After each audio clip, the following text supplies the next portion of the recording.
Good morning, students. Today we are studying next chapter of class 12. It's the chapter is the father's letter. It is the third chapter of general English. इसमें एक father अपने बेटे को letter लिख रहे हैं।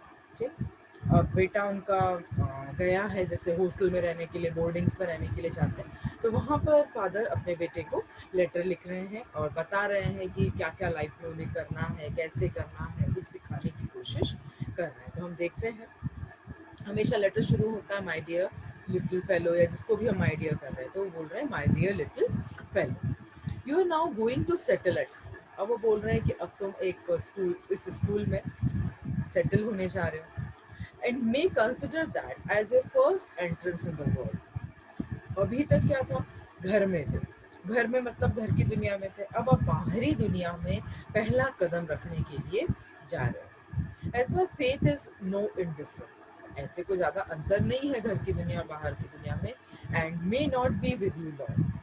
अब क्या है, कोई हम हमेशा तो तुम्हारे साथ रहेंगे नहीं।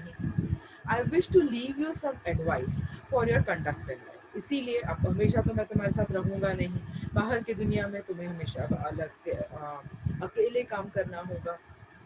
तो मैं तुम्हें कुछ बेस्ट एडवाइस देना चाहता हूँ कि अपनी लाइफ को किस तरीके से कंडक्ट कर सकते हो, both that it may be of use to you and sometimes to remember me. अब इसके दो कारण हैं, एक तो ये आपके लिए यूजफुल होगा आगे जिंदगी में, और दूसरा ये कभी इस बहाने तुम मुझे याद रखोगे ना, याद करने का भी एक बहाना होगा कि हाँ मेरे पापा ने ये कहा था, है ना, कि ऐसा करना, तो इस बहाने आपको तो मेरी याद भी बनी रहेगी। I may at least be able to caution you against my own errors if nothing else. और ज़्यादा इतना नहीं भी अपन बोले तो जो गलतियाँ मैंने की हैं तो मैं आपको ये सावधान करना चाहता हूँ ताकि वही गलतियाँ तुम ना दोहराओ, है ना। अपनी गलतियों से जो मैंने सीखा है वह सीख मैं तुम्हें पहले ही देना चाहता हूँ ताकि तुम इन गलतियों को ना दोहराओ। As we went along to your new place of destination, अब हम नए डेस्टिनेशन मतलब नए लक्ष्य की तरफ जिस तरीके से अब तुम आगे बढ़ोगे, you often repeated that you trust say that there were a set of stupids। अब जैसे तुम हमेशा बोलते रहते वहाँ जाऊँगा वहाँ तो ऐसे लोग होंगे, stupids होंगे, disagreeable people होंगे, मतलब जो तुम्हारी बात नहीं मानेंगे, तुम्हारे और उनकी सोच में अंतर होगा। Meaning the people at the school, मतलब जो स्कूल के लोग हैं, जैसे नहीं जाना चाहता था बच्चा तो बोलता वहाँ तो ऐसे ही लोग हैं, है ना। जैसा घर के माहौल की बात अलग होती है, स्कूल के हॉस्टल के माहौल की बात अलग होती है। तो इस तरीके से उसने आर्ग्यूमेंट्स करे होंगे बच्चे ने। You were to blame in this, वो बोल रहा है तुम इस तरीके से मुझे ब्लेम भी करोगे। It is good old rule to hope for the best, है ना, और ये तो रूल ही है, शुरू से चलता आया है कि हम आगे अच्छे की ही आशा करें, hope for the best. Always my dear believe things to be right till you find them to the contrary. हमेशा आपको यही बिलीव करना है, यदि तुम्हारे कॉन्ट्ररी भी कोई चीज़ आ रही है, कि आगे जाकर ये ठीक हो जाएगा। थिंग्स टू बी राइट, कब तक कर रहा है, and even then instead of, और उसके बाद भी instead of irritating yourself against, अब कुछ चीज़ हमारे खिलाफ भी हो रही है तो उससे खुद इरिटेट ना होते हुए इसके इंस्टेड हमें क्या करना है, endeavor to put up with them as well as you can. उसके साथ हम कितना आगे बढ़ सकते हैं, उसको ठीक कितना कर सकते हैं, इस बात पर तुम्हें विश्वास रखना है, इसके लिए तुम्हें कदम आगे बढ़ाना है। If you can not alter them, और उसके बाद भी यदि तुम उसको चेंज तो कर नहीं सकते हो, है ना, बहुत सारी ऐसी चीज़ें होंगी जो हमारे बस में नहीं होगा कि हम उसे चेंज कर सकें, तो हमें क्या खुद को भी कभी कभी उसके हिसाब से ढालना पड़ जाता है। You said you were sure you should not like this. अब ये घर से निकला था तो उसने क्या कहा था कि ये तो बिल्कुल श्योर है कि मैं मुझे स्कूल पसंद नहीं आएगा। वेयर यू वर गोइंग, है ना, जहाँ पर तुम जा रहे हो वो स्कूल मुझे पसंद नहीं आने वाला है। दिस वॉज रॉन्ग, लेकिन ये गलत था। What do you meant was that you did not like to leave home। इसका मतलब तो बस यही था कि तुम घर नहीं छोड़ना चाहते हो, इसीलिए तुम ये बोल रहे थे कि मुझे तो वो स्कूल पसंद आएगा ही नहीं। But you could not tell whether you should like the school और not till you had given a try. लेकिन अब घर से ही बोलना कि हाँ मुझे तो वो चीज़ पसंद आएगी ही नहीं, बिना देखे बिना उसको ट्रायल किए, तो ये गलत होता है। इसलिए वो बोल रहे हैं कि जब तक तुम स्कूल तक गए नहीं हो, ट्रायल नहीं किया है, वहाँ कैसा लग रहा है कैसा नहीं लग रहा है, जब तक हम कैसे बोल सकते हैं कि वहाँ अच्छा लगेगा या नहीं लगेगा. Otherwise you are saying that you should not like it was determining that you would not. और उसके बाद भी यदि बिना ट्रायल दिए, बिना देखे यदि आप उस चीज़ को बोल रहे हो कि मुझे पसंद नहीं आएगी, इसका मतलब तो आपने सिर्फ डिटरमिन कर रखा है, मन बना के रखा हुआ है कि मुझे वो पसंद करना ही नहीं है. आएगी नहीं आएगी बात की बात है, मुझे करना ही नहीं है उसको पसंद. नेवर एंटिसिपेट इवल्स, है ना, इसीलिए हमेशा बुराई ही नहीं देखना है. Because you can not have things exactly as you wish, क्योंकि दुनिया में, बाहरी दुनिया में हम जो एक्सपेक्ट करते हैं एग्जैक्टली वही चीज़ ज़रूरी नहीं है कि हमें मिले. Make them of worse than they are thought through mere spite and witfulness. ये तो हमारी सोच होती है कि हम उस चीज़ को गुड भी, बोलते हैं ना, नज़रिया होता है ना, हमारा नज़रिया है कि हम किसी चीज़ को किस रूप में देखते हैं. वही चीज़ किसी को अच्छी नज़र आ सकती है, वही चीज़ किसी को बुरी नज़र आ सकती है. लेकिन यदि हमने डिटर्मिन कर लिया पहले से, अपना दिमाग बना लिया, अपने मन में एक धारणा पहले से ही बना ली कि नहीं वो अच्छा नहीं है, तो वो कितना भी अच्छा होगा आपको अच्छा नहीं लगेगा. तो ये चीज़ हमें नहीं करनी. You seemed at first to take no notice of your school fellows, or rather to set yourself against them, है ना, because they were stranger to you. अब उसी तरीके से स्कूल फेलोज की भी बात करें तो उन पर इतना तुम यदि ध्यान नहीं दोगे, अब वो तुम्हारे लिए स्ट्रेंजर है, तुम्हें नहीं मालूम है उनके बारे में कुछ भी. They knew as little of you as you did of, है ना, उसके बाद भी तुम एक्सेप्ट करो, वो तुम्हें एक्सेप्ट कर लें, लेकिन मैं नहीं करूंगा, तो ऐसा नहीं होगा. क्योंकि जितने स्ट्रेंजर वो तुम्हारे लिए हैं, उतने ही स्ट्रेंजर तुम भी उन लोगों के लिए हो, है ना. So this would have been a reason for their keeping aloof from you as well. इसीलिए वो भी, जैसे तुम उनसे दूरी बना के रख रहे हो, वैसे ही वो भी तुमसे इसीलिए दूरी बना कर रखे कि दोनों एक दूसरे के लिए स्ट्रेंजर हैं. Which you would have felt as a hardship, जिसको तुम्हें ऐसा लग रहा है कि वो लोग बहुत हार्ड है, अच्छे नहीं है. ऐसा नहीं है, क्योंकि दोनों के लिए फीलिंग सेम है. तुम्हारे लिए वो स्ट्रेंजर्स हैं, तो उनके लिए तुम स्ट्रेंजर्स हो. Learn never to conceive a prejudice against others, है ना, और पहले से एक प्रिजुडाइज कर लेना, भविष्यवाणी करके रख लेना कि वो लोग तो ऐसे ही हैं, because you know nothing of them. तो ये गलत है, क्योंकि हमें अभी उनके बारे में कुछ भी नहीं मालूम. It's bad reasoning and make enemies half of the world. और यदि आप दुनिया में ऐसे ही सोचोगे, अरे वो तो बेकार है, अरे वो तो बेकार है, अरे वो तो बेकार है, हर किसी के लिए बैड रीजनिंग रखोगे, तो तुम आधी दुनिया को तो ऐसे ही अपना दुश्मन बना लोगे. Do not think ill of them, इसीलिए कभी भी किसी के लिए भी बीमार सोच, है ना, मतलब बुरी सोच नहीं रखना. Tell they behave ill to you, तो जब तक वो सच में तुम्हारे खिलाफ कोई इल बिहेवियर ना करें, बुरा काम ना करें, जब तक उनको बुरा ना समझो. And then strive to avoid the faults which you see in them. अब हर इंसान में गलतियां होती ही हैं, कोई भी परफेक्ट होता नहीं है, तो कोशिश हमें ये करना है कि दूसरों के फॉल्ट्स को अवॉइड करें और उनकी अच्छाइयों को देखें, अच्छाइयों को समझें. This will disarm their hostility sooner than pick you or resentment and complaint. इसलिए क्या होगा, बार बार कंप्लेंट्स का बढ़ना, है ना, और ये सब क्या होगा, जल्दी से तुम्हारी hostility में बदल जाएगा. Would have felt as a hardship.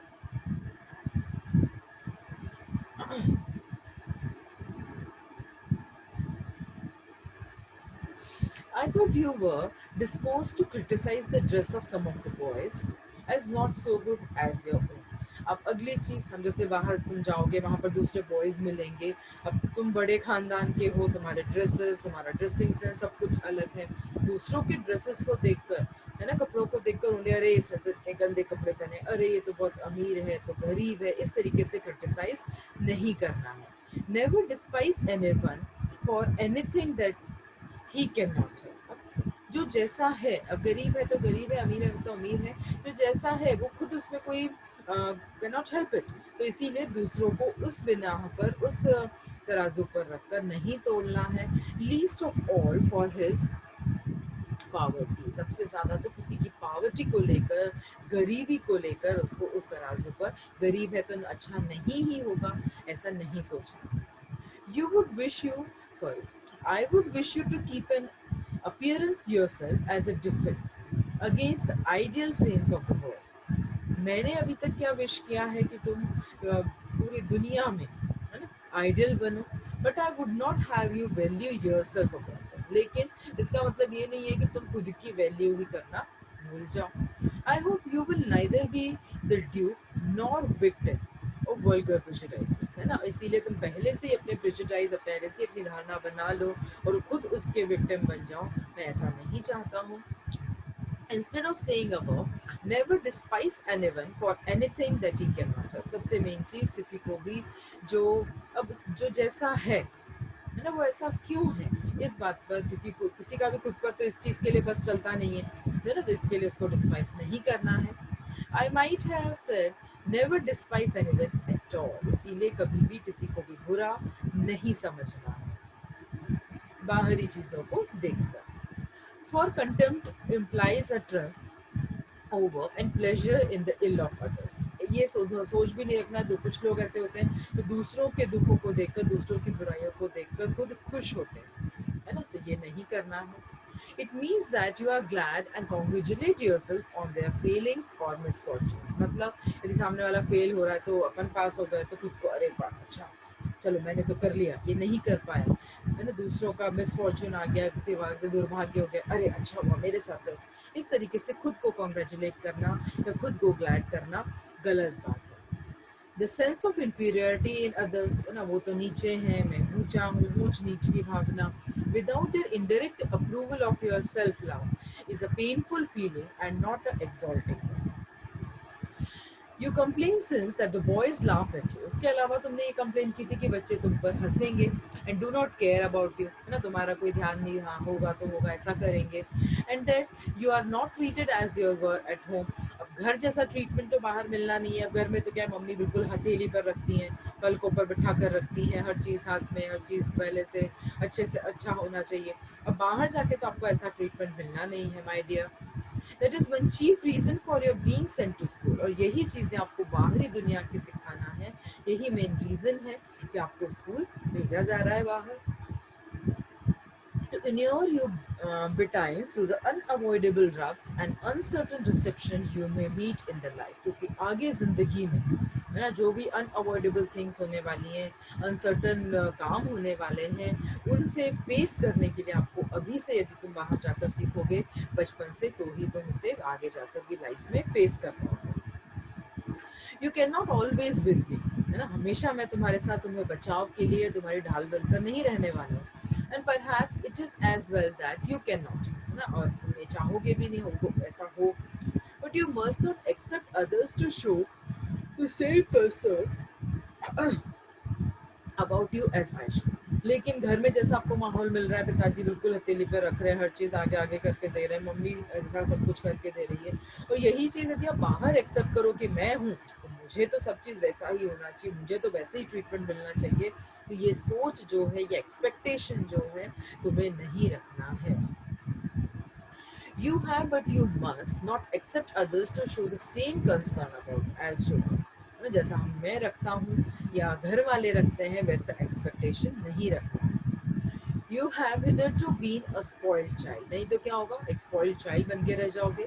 And have been used to have your own way to good, own way a good deal, both in the house and among your playfellows. इसीलिए तुम्हें ये सीखना है कि कैसे डील करना है घर पर भी and your playfellows के साथ भी. With whom you were too fond of being a leader. है ना, घर में जैसे अपना हुक्म चलाते हैं बच्चे, नहीं ऐसा ही होना है, यही खाना है, यही पहनना है, यही यहीं जाना है, एक लीडर की तरह लीड करते हैं. तो वैसे प्ले फेलो में भी यदि तुम अपने बच्चों के ग्रुप में जाओगे, जैसा मैं बोलूँगा वैसे ही करो, जैसा मैं बोलूँगा वही खेलो, तो ऐसा नहीं चलता. But you have good nature and good sense. लेकिन तुम्हें अपना नेचर को गुड बनाना है, गुड सेंसफुल बनना है, and will get the better of this in time. और समय के साथ साथ और ज़्यादा बेटर होते जाना है. You have now got among other boys who are your equals, है ना. अब तुम्हें उन बच्चों के साथ रहना है जो कुछ तो तुम्हारे इक्वल्स होंगे, और बिगर, कुछ बड़े होंगे, और स्ट्रॉन्गर देन योरसेल्फ, और तुमसे भी ज़्यादा स्ट्रॉन्ग होंगे. And you have and who have something else to attend to beside humoring your whims and fancies, and you feel that as a repulse or piece of injustice, है ना. तुम जो कोई काम कर रहे हो, जरूरी नहीं उन लोगों के पास दूसरे भी काम है कि सब तुम्हारे ही ऊपर ध्यान दे, तुम्हारी ही वाहवाही करे, तुम्हारे ही ऊपर वो सब ह्यूमर भी करे, तो तुम सोचो मुझ पर ही हो, फैंसीज भी हो तो मुझ पर ही हो। हर किसी के पास इतना टाइम नहीं है। जो तुमसे बड़े होंगे, स्ट्रांग होंगे, उनके पास दूसरे भी बहुत सारे काम होंगे, तो वो दूसरे काम करेंगे, तो इसका मतलब ये नहीं है कि वो तुम्हारे साथ इनजस्टिस कर रहे हैं। But the first lesson to learn is that there are other people in the world beside yourself. तुम्हारे अलावा भी दुनिया में लोग हैं, है ना, तुम्हारे बिना भी दुनिया चलती है। तो ये चीज तुम्हें वहां पर जाकर सीखना है। There are a number of boys in the school where you are. वहां पर बहुत सारे बॉयज होंगे जहां तुम जा रहे हो, whose amusements and pursuits are ought to be as much conscious to them as yours can be to you. उनका जो मौज मस्ती करने का तरीका है ना, उनके जो परस्यूट मतलब उनकी जो सोच वो अलग होगी तुमसे। And to which therefore you must give way in your turn. इसीलिए तुम्हें उन्हें भी रास्ता देना, उन्हें भी रास्ता देने से मतलब है उनकी चीज़ों को भी देखना है, समझना है। The more airs of childish self importance you give yourself. अभी तक तो क्या है, जो बचपना था, अभी तक हम किस चीज़ को ही हवा दे रहे थे, सेल्फ इम्पोर्टेंस को। अब इस चीज़ को आपको छोड़ना। You will also expose your self to be the more introvert and laughed at. True equality is the only true morality और ट्रू विजडम। सबसे मेन चीज, सबसे मेन पॉइंट, ट्रू इक्वालिटी, सच्ची समानता वही है, इज ओनली ट्रू मोरालिटी और true wisdom. Remember always that you are but one among others. तुम्हें यही ध्यान रखना है तुम भी इन सब में से एक हो, इनमें से अलग, इनमें से ऊपर या इनमें से नीचे नहीं हो, इन सब में एक हो। And you have hardly mistake your self place in society. और तुम्हें हार्डली अपनी सोसाइटी में अपनी प्लेस को बनाना है।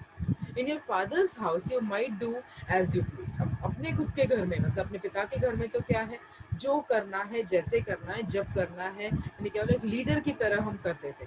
लेकिन इन द वर्ल्ड, लेकिन जब हम बाहरी दुनिया में जाते हैं, you will place in society. उस समय हमें एक समाज में रहना, और समाज में सभी लोग बराबर होते हैं।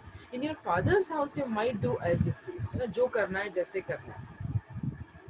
You will find competitors in every turn. लेकिन बाहरी सोसाइटी में, बाहरी वर्ल्ड में आपको क्या होगा, हर कदम पर वो अपने कॉम्पिटिटर्स मिलेंगे। And you are not born a king son to destroy or to dictate or to मिलने, है ना, तुम कोई राजा के बेटे बनकर पैदा नहीं हुआ है कि राजा का बेटा है तो राजा तो क्या है, अरे वो तो राजा उसको ही बनना है, तो लोग भी डरेंगे, हर चीज़ को डिस्ट्रॉय करना, लोगों के ऊपर डिक्टेट करना। डिक्टेट करना मतलब हुक्म चलाना। ऐसा नहीं हो सकता क्योंकि तुम कोई राजा के बेटे नहीं हो। You can only expect to share their fate, लेकिन उन लोगों की फेट को शेयर करना। एंड स्टिल योर डिफरेंस, खुद का डिफरेंस रखते हुए, I believe it that you already find it so at school. तो वैसे अब स्कूल में जाकर तुम्हें बहुत सारी चीज़ें तुम्हारे सामने तुमने फेस भी की होंगी अभी तक। And I wish you to be reconciled to your situation as soon as and with as little pain as you can. इसीलिए मैं चाहता हूँ कि तुम जो भी सिचुएशंस बन रही हैं उसको रिकनसाइल करो, उसके हिसाब से रहना अभी तक सीख गए होगे, या आगे भी और सीखो विदाउट पेन। लेकिन उसमें खुद को पेन, अरे यार मुझे तो ऐसा करना पड़ रहा है, अरे खुशी खुशी मन से दुनिया को समझो कि नहीं, मैं दुनिया में रह रहा हूँ तो मुझे ये करना है। या अपने दिमाग से, अपने मन से हर चीज़ को खुशी खुशी करोगे तो तुम इस दुनिया को आसानी से समझ पाओगे, सीख पाओगे कि उसमें हमें कैसे रहना है, कैसे उन सभी लोगों से डील करना है। तो अफेक्शनेट फादर लास्ट में लिखा जाता है। तो एक फादर ने अपने बेटे को लेटर लिखा है, विलियम हेजलेट ने ये लेटर लिखा है अपने बेटे को। वो अपने बेटे को बाहरी दुनिया में जाने की सीख दे रहे हैं कि किस तरीके से बाहरी दुनिया से आपको डील करना है। अब घर में जो किंग सन बन के रह रहे थे वैसा बाहरी माहौल नहीं मिलेगा, तो उसमें आपको कैसे डील करना है, कैसे बाहर के लोगों को फेस करना है, फेस करते हुए खुद को भी खुश रखना है, दूसरों को भी खुश रखना है। ऐसा नहीं कि अरे मुझे तो करना है, लेकिन मन में हम दुखी होते जा रहे हैं, कुड़ते जा रहे हैं, बाहर तो करना है इसलिए कर रहे हैं, लेकिन ऐसा भी नहीं है। खुद को भी खुश रखना है, अंदरूनी भी खुश रखना है, दुनिया के साथ कदम से कदम मिलाकर भी चलना है। तो ये चीज़ एक फादर ने अपने बेटे को सिखाई है। तो इस तरीके से ये जो लेसन है ये एक फादर के द्वारा लिखा गया है, जो अपने बेटे को अच्छा इंसान बनाने के लिए, इस इतनी बड़ी दुनिया में किस तरीके से दुनिया को फेस करना है, ये चीज़ सिखाने के लिए अपने बेटे को उसके हॉस्टल में, जहाँ बोर्डिंग में जहाँ वो रहने के लिए गया है, पढ़ने के लिए गया है, वहाँ पर वो एक लेटर लिख रहे हैं ताकि अपने बेटे को सब कुछ अच्छी तरीके से वो समझा सकें। आई होप आपको ये लेसन अच्छी तरीके से समझ आया होगा, आपने बहुत सारी सीख इससे